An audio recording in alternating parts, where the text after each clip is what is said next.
શુક્રવાર રાત્રે અમેરિકાની ન્યૂ ઓર્લિયન્સ જેલમાંથી 10 કેદીઓ ભાગી છૂટવામાં સફળ રહ્યા હતા. તે એક સેલના શૌચાલયની પાછળ છિદ્રમાંથી બહાર નીકળ્યા અને દિવાલ ઉપર ચડી ગયા હતા. જ્યારે ત્યાં ફરજ પરનો એકમાત્ર ગાર્ડ ખોરાક લેવા ગયો હતો. સ્થાનિક શેરીફ કહે છે કે આમાં જેલના કેટલાક કર્મચારીઓ સામેલ હોઈ શકે છે.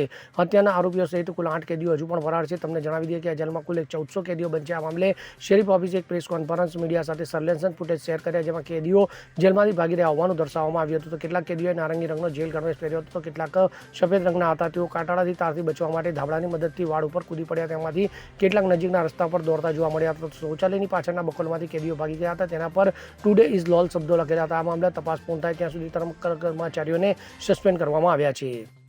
Bureau report CN24 news.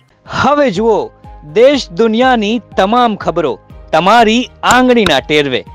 ઉઠાવો મોબાઈલ અને Google Play Store પરથી ડાઉનલોડ કરો અમારી CN24 ન્યૂઝ મોબાઈલ એપ.